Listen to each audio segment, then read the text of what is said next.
আমি চাইলে কি ডাইরেক্ট দিবাই? আমার বাপের কুবাইছে, আমি কুবাইছি।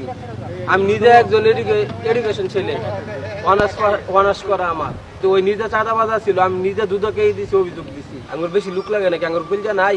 আমার বাপের কুবাইছে ওরা 15 জনে মিললে, আর আমরা 2 ভাই কুবাইছি ওরা। ময়মনসিংহ মহানগরী মাঝখান্দা এলাকায় অবস্থিত আঞ্চলিক পাসপোর্ট অফিসের সামনে সংঘটিত চাঞ্চল্যকর ও বর্বরিচ্যুত রাব্বি হত্যা মামলার মূল হোতা ও প্রধান আসামিকে ঘটনার মাত্র 8 ঘন্টার মধ্যে গ্রেপ্তার করেছে সিপিএসসি র্যাব 14 ময়মনসিংহ।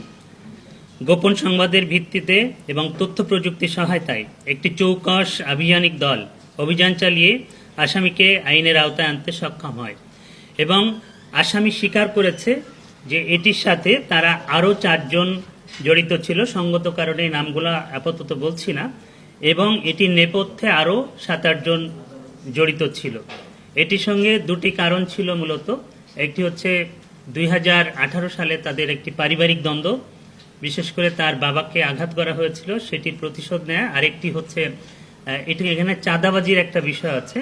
তাদেরকে আসামি পক্ষের কাছে চাঁদা দাবি করে প্রতিনিয়ত, এরকম একটি ঘটনা তারা বলেছে। সে কারণে তারা খুব অতিষ্ঠ ছিল। তো নিহত রাব্বি ময়মনসিংহের কোতোয়ালি থানা মাঝখান্দা এলাকার ভুট্টো মিয়ার ছেলে, এটি আপনারা জেনেছেন। গত 13 আগস্ট 2026 বৃহস্পতিবার দুপুর আনুমানিক 12 ঘটিকার সময় রাব্বি আঞ্চলিক পাসপোর্ট অফিসের সামনে অবস্থান করছিলেন। পূর্বশত্রুতার জেরে একদল সশস্ত্র সন্ত্রাসী দেশীয় ধারালো শস্ত্রে সজ্জিত হয়ে তার উপর অতর্কিত হামলা চালায়।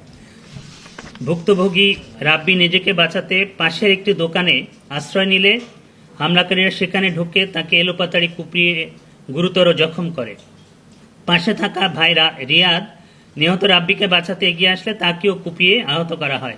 পরবর্তীতে স্থানীয়রা এই রাব্বিকে হসপিটালে নেয়ার পথে তার মৃত্যু হয়। এই বর্বরোচিত ঘটনা প্রিন্ট ও ইলেকট্রনিক্স মিডিয়ায় ব্যাপক চাঞ্চল্য সৃষ্টি হয় এবং র্যাব 14 ময়মনসিংহ ছায়া তদন্ত শুরু করে এবং আসামিদের ব্যাপারে খোঁজখবর নিতে থাকে।